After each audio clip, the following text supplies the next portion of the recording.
yang bicara ekspor dulu. Kalau misalnya masyarakat kita, orang tua kita, keluarga kita itu masih makan mangga dari hasil dimakan sama tupai. Pelabuhan. Nah, ini Mualim kan katanya mau buka pelabuhan dari Aceh Utara kan Sungai ke Pinang.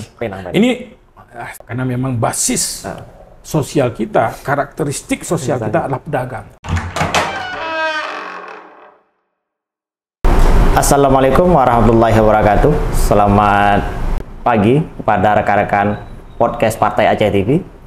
Pada kesempatan hari ini kita telah kedatangan tamu yang sangat spesial, mantan aktivis 98, mantan pengurus Partai Aceh DPW Aceh Besar, dan sekarang juga sebagai ketua di DPW Kota Banda Aceh. Tapi hari ini kita tidak membicarakan tentang bagaimana karir beliau di politik, juga di aktivis, tetapi hari ini kita mengulas tentang perjuangan beliau menghidupi program yang bernama Siber di Aceh Besar. Untuk itu, selamat pagi Bang Juanda. Ya, selamat pagi. Gimana Bang kabarnya? Sehat Bang? Ya, alhamdulillah, alamin. Ya, sehat. Alhamdulillah. Bisa nggak Bang diceritakan bagaimana ide atau gagasan tentang program Siber itu sendiri Bang? Apa sih Siber itu sebenarnya Bang? Bisa dijelaskan nggak Bang kepada rekan-rekan di Partai Aceh TV? Ya, Siber ini bukan Sibre ya? Siber. Bukan Sibre. Bukan Sibre. Meskipun kampung saya Sibre. Tapi memang Siber ini kalau bahasa Indonesianya itu kan daging beras. Dan lahir semua tidak lepas dari politik. Ya. Karena pasca kekalahan saya di Pilkada 2017 bersama Pak Cik waktu itu, ya, maju sebagai saya calon wakil bupati. Kemudian 2019 saya coba maju di DPRK. Jadi caleg DPRK untuk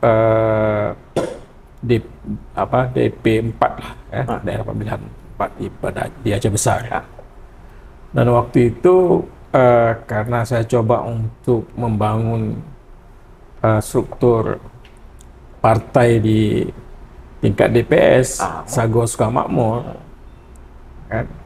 Maka kemudian saya terpikir juga gimana ini mencoba mengemas sebuah program yang memang itu memiliki korelasi dengan basis konstituen saya di Sukamakmur, di Sibreh ini. Gitu.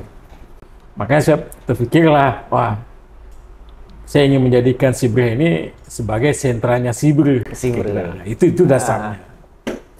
Sebenarnya, tapi itu relevan juga misalnya dengan perkembangan global hari ini. Gitu. Kalau di tingkat global hari ini kan salah satu isu strategisnya kan food security. Ya, betul. Ketahanan pangan. Dan Siber ini adalah bagian dari ketahanan pangan itu sendiri gitu. Dan Siber ini juga karena ini sektor real, kalau kita lihat misalnya populasi Aceh misalnya hari ini 72% itu kan ada mereka di petani, desa petani kan, sebagai rural society lah. Namun 65%-nya adalah petani gitu. Dan mayoritas petani kita adalah padi, ternak gitu kan. Makanya saya terpikir, food security yang itu menjadi isu global, itu kalau kita daratkan dalam konteks lokal Aceh Besar punya relevansi Siber gitu, kira gitulah. Jadi Siber itu jadi ikon untuk food security semua di tingkat global gitu. Nah, jadi gerakannya itu mulai gerakan dari basis produksi sampai sebenarnya saya sedang membangun sebuah networking untuk marketing gitu di tingkat regional. Maka di tingkat regional itu ada namanya halal food, halal society lah. Halal society. Nah, yang juga berangkat dari sini di Aceh itu, kemudian kita ada halal internasional Aceh gitu.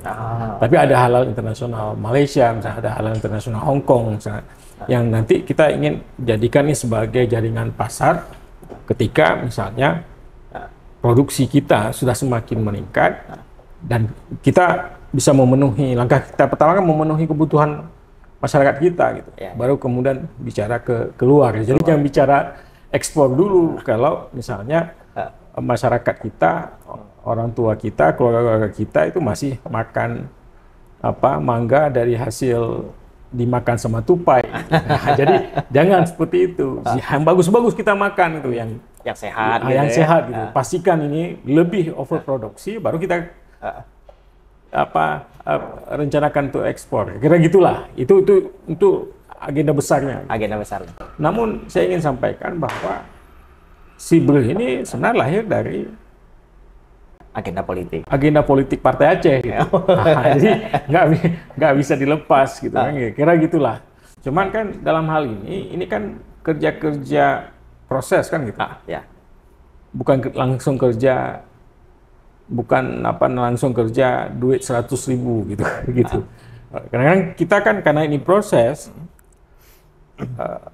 orang menganggap ini kan mimpi, ini kan ilusi gitu kan gitu. Bahwa ini proses gitu. Nggak langsung dapat 100.000 gitu. Tapi memang harus kita kumpulkan dari Rp1, Rp50 gitu kan, Rp100, 100 baru bicara 100.000 gitu kan. Jadi ini maka kemudian inilah ide dasarnya. Saya ingin sampaikan bahwa ide Sibril ini ataupun Sibril ini adalah produknya Partai Aceh. Produknya Partai Aceh. Yang saya harapkan waktu itu DPW Aceh Besar itu mengambil ini sebagai sebagai trademarknya lah, hak paten daripada DPW Aceh Besar gitu kan. Tapi dalam proses kemudian saya 2 tahun 3 tahun saya di PAW kan nggak ada lagi yang melanjutkan, kira gitulah. Tapi yang ingin saya cerita bukan masalah PAW-nya, tapi adalah masalah bahwa politik ya. Kita sudah membangun sebuah program yang sangat visioner yang itu bisa merecovery struktur ekonomi Aceh sebenarnya. Ya, karena kita tahu ya, tata niaga kita hancur. Betul. Konflik yang panjang, kemudian tsunami, itu membuat hancur. Bicara Aceh dulu terkenal karena dagang. Hancur dagang. Karena apa? Nggak ada pelabuhan yang dibuka gitu. Yang semua pelabuhan ketika era Soeharto ditutup. Termasuk yang Sabang kan gitu. Betul. Walaupun kemudian misalnya pasca damai Sabang ini dicoba dikembalikan. Dalam UPA itu dikembalikan, tapi kan ruhnya sampai hari ini belum ketemu ruhnya. Makanya saya bilang BPKS itu seharusnya kan ke trading dia. Bukan hanya sebatas pariwisata gitu. Jadi kira-kira gitulah kan. Jadi ini yang kemudian harus. Jadi sebenarnya gerakan Sibril ini dari sebuah ide kemudian menjadi produk dan dalam proses implementasinya itu adalah social movement. Social economic movement, kira-kira gitulah. Jadi siapa yang keanggotaan Sibril itu siapa saja sebenarnya? Kalau sekarang itu kan karena kita kalau secara konsepnya kita buat layout plan, alhamdulillah dibantu sama Bapeda Aceh, ya bidang ekonomi, kemudian Bapeda Aceh dan juga dinas pertanian Aceh, ya dinas pertanian Aceh Besar. Kemudian dan terakhir di tahun 2022 itu di bulan Maret, kalau nggak salah saya itu datang menteri untuk peresmiannya gitu. Jadi ini luar biasa juga, gitu. Jadi mendatangkan menteri untuk meresmikan yang kawasannya kita namakan kawasan Halal Food Estate Sibril berbasis korporasi petani. Itu masuk daerah mana aja Bang kalau di Aceh Besar? Itu ada 5.000 hektar sawah. Meliputi Kota Malaka, Sukamakmur, Ingin Jaya, Simpang 3, Darul Kamal dan Darul Imarah. Jadi ada 5.000 hektar. Sebenarnya pemilik 5.000 hektar ini adalah 12.000 keluarga petani. 12.000 Jadi petani. saya target ini 12.000 keluarga petani nih dalam implementasi SIBRE ini. Tapi karena memang kemudian kita hari ini karena apa namanya secara pure-nya ya, semangatnya ini bukan semangat bantuan. Nah, jadi semangatnya apa, Pak? Membangun petani berbisnis. Oh, jadi makanya di kawasan Halal Food Estate SIBRE berbasis korporasi petani. Jadi korporasi petani. Jadi bagaimana petani itu membangun corporate. Ya. Nah, maka kemudian meskipun dalam pergerakannya kita berhubungan dengan berkomunikasi, berelasi dengan kelompok-kelompok tani ataupun gabungan kelompok tani, namun dalam perjalanannya kelompok-kelompok tani ini, personal petani ini, ya, yang kemudian membershipnya itu adalah keluarga petani, household, ya, karena kita ingin mengukur nanti dalam sebuah rumah tangga itu dari panen ke panen berapa peningkatan produksinya, berapa pendapatan yang bertambah dari panen ke panen, gitu. Sampai seperti itu. Komoditi apa saja yang kemudian harus dia produksi. Jadi kita memiliki data sampai seperti itu. Ya. Maka kemudian kita bentuklah koperasi. Ya. Namanya koperasi SIBRE Makmur Bersama. Ya. Jadi petani tadi masuk jadi anggota koperasi. Nanti hasil membershipnya household. Produksi jual kemana nih, Bang? Ke koperasi? Enggak. Jadi apa yang kita produksi gitu? Iya, apa yang kita produksi? Langkah pertama, produk kita yang pertama adalah benih padi. Oh, benih padi. Karena korporasi petani, kita ingin kan petani berbisnis kan gitu. Ya. Nah, jadi maka kemudian menurut kita nilai tambah yang sangat mudah didapatkan oleh petani, petani itu jangan hanya memproduksi gabah padi, tapi petani itu kita ajak untuk memproduksi gabah benih padi. Ya. Jadi kalau gabah padi hari ini 6.200, karena itu gabah benih kita bisa beli 7.200. Jadi 1.000 ada nilai lebih dari gabah, kemudian dia produksi gabah benih. Gitu. Itu kita baru tahap pertama. Jadi bisnis yang kita kembangkan hari ini itu baru pertama, dan itu pure bisnis. Pure bisnis. Nggak bantuan. Dan saya tidak mau terima bantuan. Dan alhamdulillah sekarang dari 12.000, sekarang yang sudah terlibat itu sekitar 567 keluarga petani. Itu aktif ya? Aktif dalam memproduksi gabah benih. Ya, di kawasan tadi itu. Ya, jadi kita ada 12 varietas benih padi yang kita produksi, dan hari ini pemasarannya open market. Ya, jadi tidak hanya kita menunggu ada ditampung oleh pemerintah. Misalnya pemerintah kan buat pengadaan, bisa aja beli di kita. Tapi kita bukan itu sasaran kita, tapi ke open market. Jadi pasar terbuka.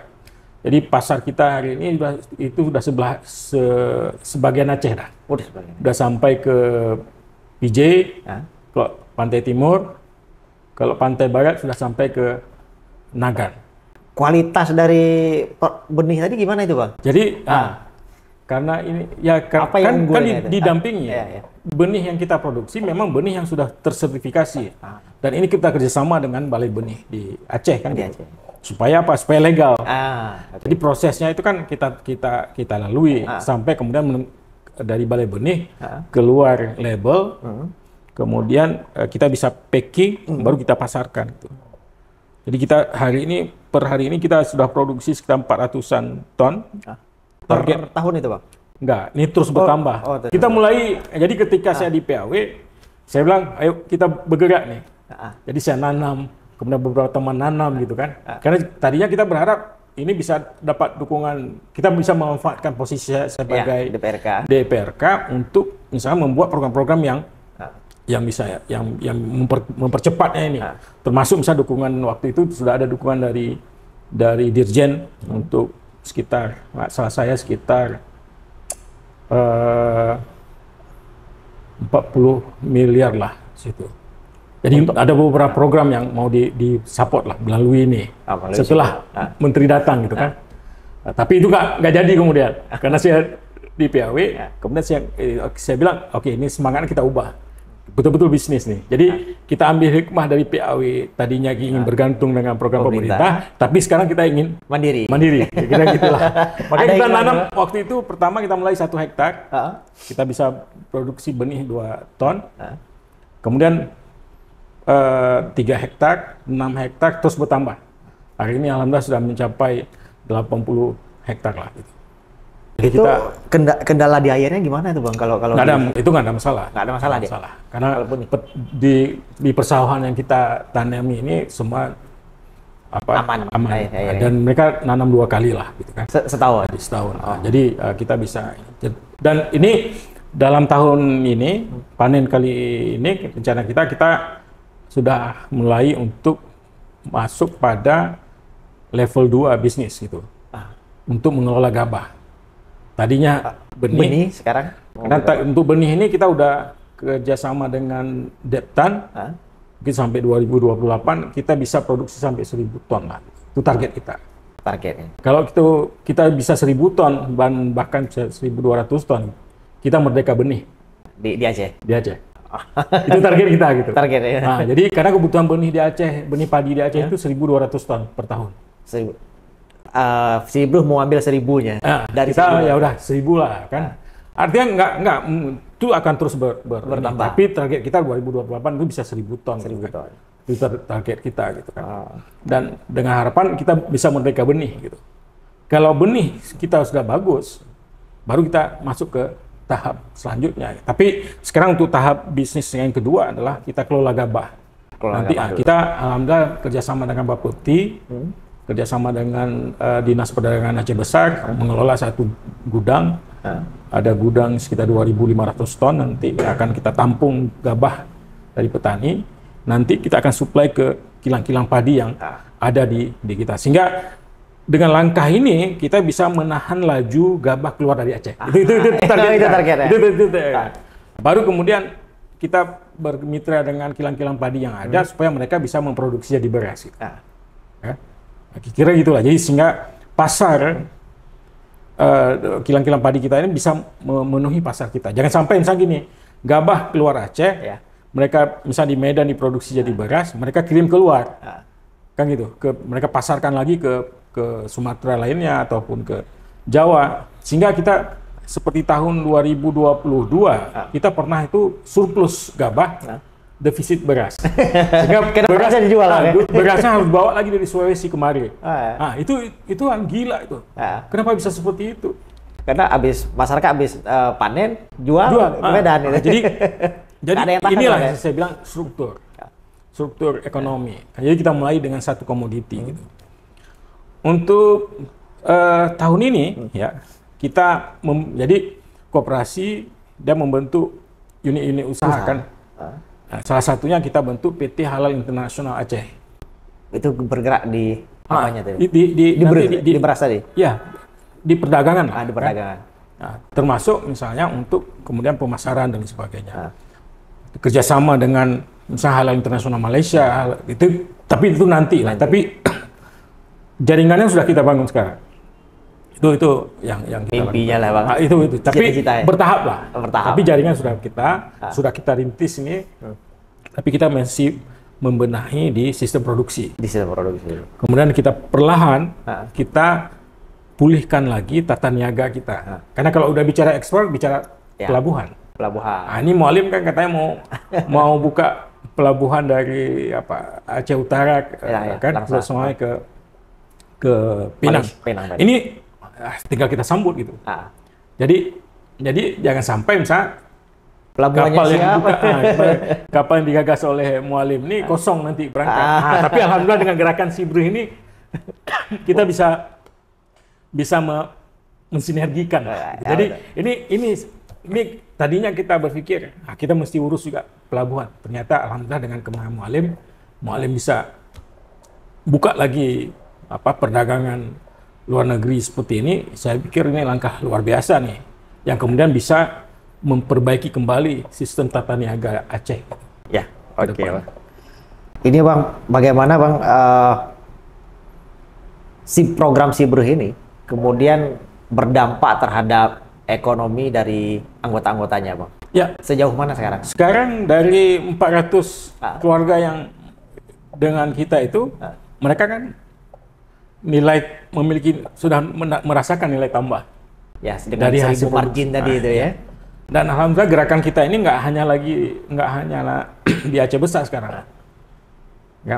Jadi kita sekarang dari tadinya gabah benih padi, sekarang kita sudah mulai produksi horti juga, kacang panjang, cabe, labu, buah labu, kemudian bopi, gambas kemudian jagung putih, jagung ketan, itu udah mulai kita produksi juga. Di daerah mana, Bang? Itu di PD sama di PD Jaya. Jadi gerakannya udah meluas nih. Udah meluas. Nggak lagi cuma di Sibreh. Makanya saya bilang Sibreh itu bukan Sibreh. Walaupun dasar lahirnya itu di Sibreh. Ya, itu kan brand mark-nya Kami umurung Sibreh. Brand mark-nya Sibreh itu kan. Jadi Sibreh bukan Sibreh, tapi Sibreh adalah Sibreh. Sibreh bukan Sibreh, tapi Sibreh adalah Sibreh. Karena Sibreh itu kan produk, kan, ya, betul. Sibreh itu kan jadi lokasi gitu kan. Jadi kita karena ini menarik sebenarnya apa yang kita coba belajar dengan Thailand sendiri misalnya gitu. Mereka dalam hal pengembangan pertanian yang paling utama mereka kerjakan dari produknya adalah benih. Jadi kalau kita misal ke Departemen Pertaniannya Thailand, di situ ada syarat untuk pengembangan pertanian. Yang pertama iklim, cuaca.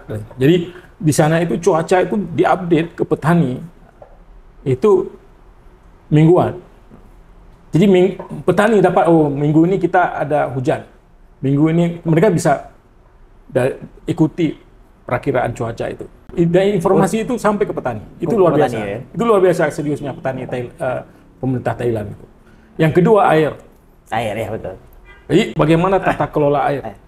Itu kalau kita lihat di yang ketiga itu benih. Benih. Nah. Yang keempat baru teknologi. Siap. Teknologi benih nggak berkualitas bermasalah. Siap. Kan gitu. Nah. Misal kenapa padi kita misal karena bisa produksi sampai 10 ton misalnya. Kita saat ini baru 6-7 ton. Kenapa? Karena dari kualitas benih.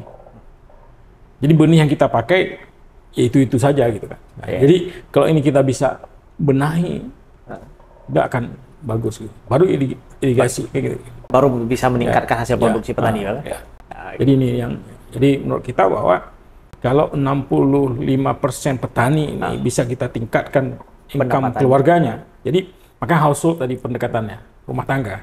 Karena di dalam rumah tangga itu ada anak-anak kan yang mungkin dia di kuliah, anaknya kuliah, ada anaknya yang SMA, ada anaknya yang SMP misalnya. Kan? Kita bisa prediksi, yang anak SMA ini atau yang SMP ini kan baru 12 tahun ya. 20 tahun ke depan, artinya di tahun 2045 ya. 45 mereka udah usia produktif. Jadi itulah pemimpin gitu. Itu satu. Anak itu dibesarkan, tumbuh dan berkembang dia itu dari sumber yang bersih dan halal kan gitu. Nggak ada rezeki yang syubhat di situ. Kalau kita nih di luar ini kan bercampur-campur lah, kan gitu. Di bapaknya yang naco juga, ramah maju. Tapi petani itu dari keringatnya. Halal 100%. Halalan thayyibah kan gitu. Anak inilah yang akan jadi pemimpin Aceh yang visioner di 20 tahun ke depan. Jadi nggak mungkin dalam 20 tahun damai kita langsung Aceh ini langsung maju, enggak. Tapi kita mesti merekayasa secara sosial juga. Untuk apa? Untuk melahirkan pemimpin yang kuat, yang visioning itu, yang visioner itu. Gitu.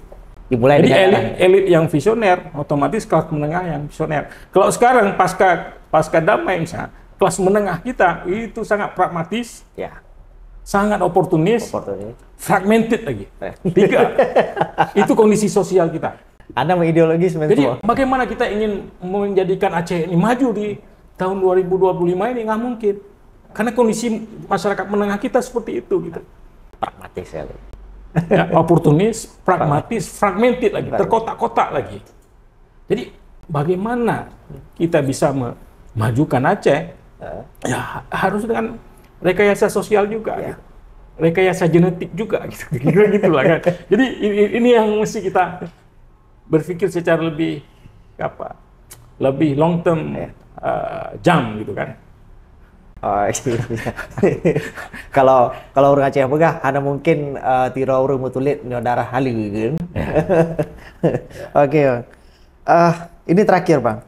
Pesan apa yang ingin Abang sampaikan kepada masyarakat Aceh besar khususnya yang berdampak secara langsung ya dari program Sibruk itu dan masyarakat Aceh secara umum? Ya, yang pertama saya ingin sampaikan begini. Pembelajaran dari gerakan Sibruk ini bahwa perubahan ekonomi itu, perubahan budaya itu tidak lepas dari agenda politik. Agenda politik. Ya.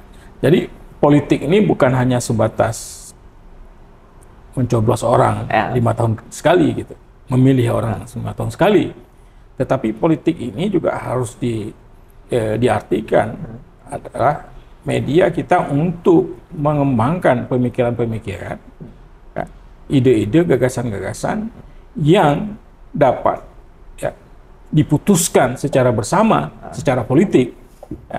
Kemudian itu mempengaruhi perubahan ekonomi maupun perubahan budaya. Itu yang pertama. Dan saya ingin klaim bahwa ya Sibruk ini adalah produknya politik.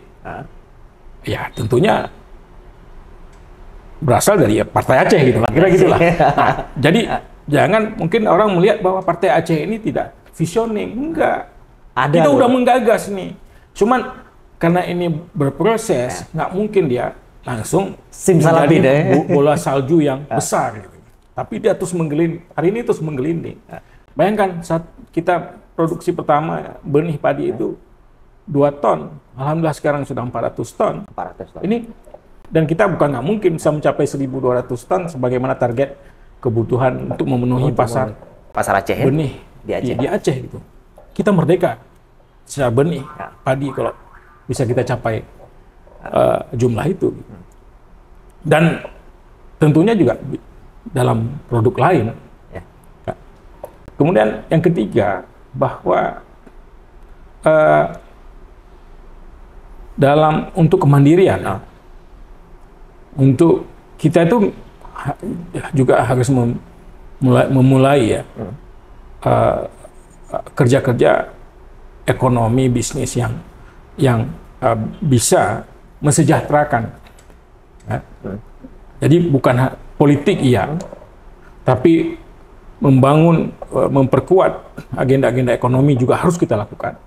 Memperkuat agenda-agenda budaya juga mesti kita lakukan karena ini menyangkut dengan tatanan perilaku kita, sikap kita dan lain sebagainya, pendidikan dan lain sebagainya gitu kan, di budaya. Jadi selain politik kita juga harus bekerja secara ekonomi. Juga budaya gitu. Karena ekonomi adalah fondasi untuk politik. Tanpa ekonomi kita nggak bisa berbuat apa-apa juga dalam politik. Sebenarnya dan ketiga-tiga itu punya pengaruh yang sama. Gitu. Yang sama. Ya, nggak hanya itu. Dan saling berkait. Saling berkait ya.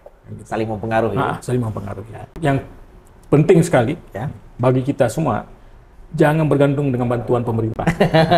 Jangan punya mental minta-minta. Jangan. Jadi mulai sekarang kita jangan punya mental meminta, jangan punya mental tunggu disuruh, tapi bangunlah sebuah mental yang bisa mengambil inisiatif, melahirkan gagasan, menjalankan gagasan. Jangan kita letakkan juga gagasan yang kita lahir itu dia dilaksanakan sama orang lain, itu juga tidak akan. Bagi saya Sibruk itu saya buat gagasannya, tapi kemudian Sibruk itu saya akan berdiri di depan untuk melaksanakannya. Gitu. Bang Jo sendiri eksekusi dan mesti kita lakukan bersama-sama, pastilah. Jadi kalau ini diterima, artinya tadinya hanya di Aceh Besar, sekarang sudah meluas ke PD untuk produksi benih jagung putih, ya. Juga ke PD Jaya untuk produksi benih jagung ketan. Yang secara pasar nggak ada di Aceh. Ya. Pasarnya marketnya di luar ya. Marketnya itu benihnya itu kita kirim ke Kalimantan, kemudian di Aceh Besar juga kita produksi benih jagung manis di Selawah kan, di Indrapuri, di Samani. Kemudian juga beberapa jenis lain yang seperti kangkung, bayam, kacang panjang. Itu masih di benih semua, Pak? Itu benih semua, masih di benih semua.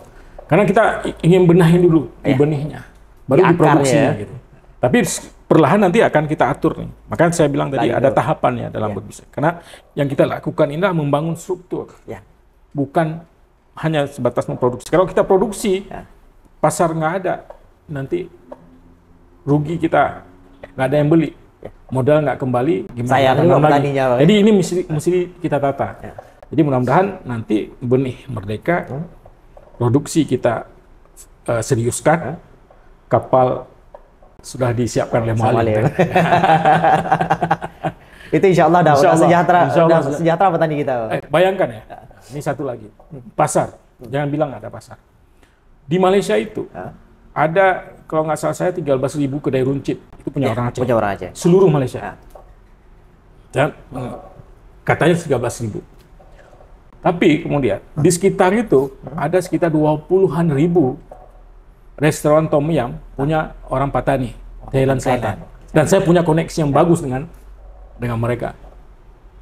Kita bisa support pasok ke sana. Bayangkan tingkat 20 ribu kedai tom yum, kebutuhan serai dalam satu kedai itu 1 kilo, berarti sehari ada 20.000 kilo serai, berarti 20 ton. 20 ton. Per hari? Per hari. Bagaimana kita Aceh bisa memproduksi, kemudian itu pasar. Pasar kita. Jadi kalau kata orang tua kita, jaro bak langai, mata upasai. Mata kita ke pasar. Jadi ayo kita mulai lagi. Kita fokus di produksi aja. Kita fokus di produksi, kita bangun kembali sistem tata niaga perdagangan Aceh, karena memang basis sosial kita, karakteristik sosial kita adalah pedagang. Kita punya produksi sendiri, kita jual. Jadi kalau di Takengon di bagian tengah adalah produsen, kalau pesisir ini adalah pedagang. Jadi ayo kita tata ini. Jadi bagi saya lihat bahwa kepemimpinan Mualim ini bisa kembali menata sistem tata niaga Aceh. Pondasinya mesti dari sekarang. Pondasinya sekarang. Dan ini adalah momentum. Kalau sekarang nggak kita benahi, ke depan susah. Ya, artinya kerja-kerja ini kan Sibrih ini kan akan terus berjalan. Gitu kan. Berkesinambungan dengan kerja-kerja Pak Gub juga Mualim. Makanya saya bilang tadi pola relasi antara pemerintah, market, dunia usaha dan society, masyarakat.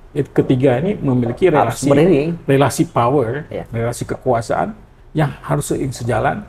Yang kalau kita padukan inilah kekuatan besar untuk mewujudkan kemandirian Aceh secara ekonomi. Mungkin Bang ada pertanyaan di akhir ini.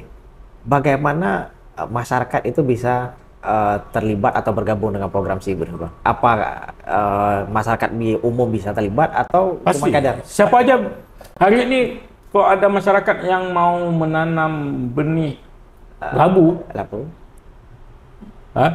kemudian kacang panjang, kemudian cabai kecil, cabai rawit, kita dengan senang hati bekerja sama.